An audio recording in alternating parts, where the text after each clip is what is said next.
All right, let's get right into it. We're going to unpack a really complex topic today: how powerful images and stories, not just bombs and bullets, have really shaped the long war in Afghanistan. And we're going to focus specifically on how a very particular image of the Afghan man was created.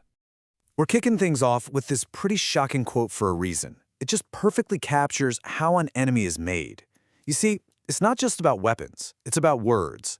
Words that can strip people of their humanity, their very manhood, making violence seem, well, not just necessary, but fun. This is the core idea we're going to be exploring. Now, to really get our heads around this process, we need to understand a key concept from the source material, Orientalism. The easiest way to think about it is like a lens. It's a framework that has historically portrayed the East as the West's total opposite: irrational, weak, kind of perverse.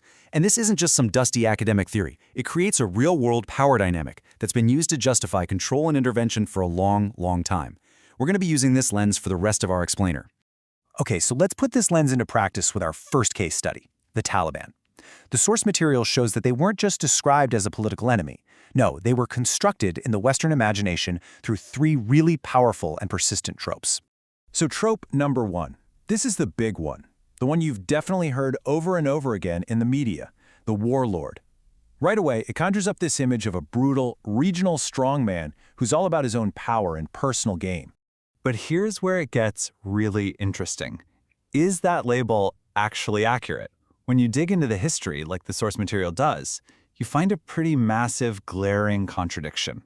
In this chart just lays it out so clearly. You can see the Taliban's entire identity back in the 90s was built on being the opposite of the Mujahideen warlords. On one side, you've got the Taliban, a pretty unified Islamist movement with a strict hierarchy. On the other, the warlords, all these different factions just trying to hold on to their own turf. In fact, the source shows the Taliban came to power by overthrowing these very guys. So lumping them all together as warlords basically makes the word meaningless. All right, on to trope number two, which takes things a step further: the madman. This is where Taliban figures are painted not just as evil, but as mentally unstable, psychologically broken, or just dangerously irrational. It's a way of pathologizing them, making them seem sick. And the source material gives some pretty wild examples of this in action. Mullah Omar wasn't just an enemy leader. No, his whole family was supposedly mentally ill. Other members were made out to be totally incompetent, like cartoon villains. It creates this double image, you see. The enemy is either this terrifying, pathological threat, or they're a complete joke. Either way, they're not a rational person you have to take seriously. Now, the third trope is a bit more complex, and it's where that Orientalist framework really shows its hand. It's the idea of the deviant. This is all about constructing Taliban masculinity as sexually perverse, something that's a direct threat to so-called normal, Western values. This quote from the source material absolutely nails the idea. The enemy's masculinity is framed as failed or perverse.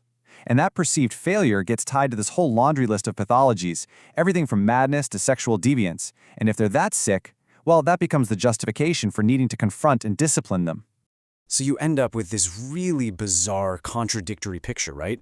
One minute the Talib is this hyper-masculine, civilization-ending threat. The next, he's portrayed as repulsively effeminate and deviant. But see, the goal was never to be logical. It was just to frame the Afghan man as fundamentally different, pathologically other. Okay, so that's the enemy. But what happens when this framework gets applied not to a monstrous enemy, but to a supposed ally?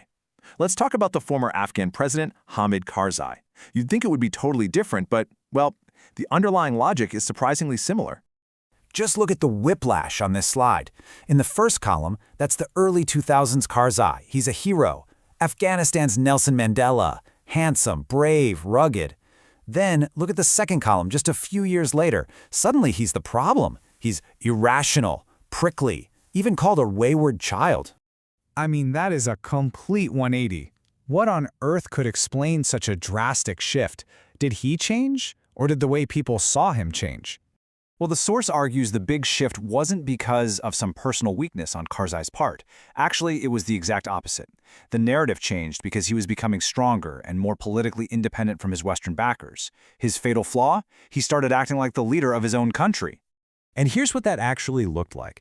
When Karzai started to push for his own vision for Afghanistan, speaking out when NATO strikes killed civilians, building relationships with neighbors like Iran, and flat out rejecting the idea that he was a puppet, that's when the narrative soured. He was suddenly framed as ungrateful, unreliable, and childish, And Karzai himself said it best, with some pretty sharp irony. The perception of him as a good leader was directly tied to how quiet and agreeable he was. The moment he found his own voice, he became a problem that needed to be managed. So, what's the big picture here? We've looked at the enemy, we've looked at the ally. Why is it so important to actually pull apart and understand these images? Because they're really just different strategies for the exact same goal. Whether the Afghan man is a monster to be destroyed or an unreliable child to be disciplined, both portrayals are designed to frame Afghan masculinity as inherently flawed and, of course, in need of Western guidance and control. So the crucial takeaway is this. These portrayals, they're not just stories or media bias. According to the source, they are actual tools of power. By building up this image of Afghan men as either monsters or children, these narratives create the political and moral cover needed for decades of foreign intervention and control. It's how you sell a war and maintain an occupation. And that leaves us with one final thought.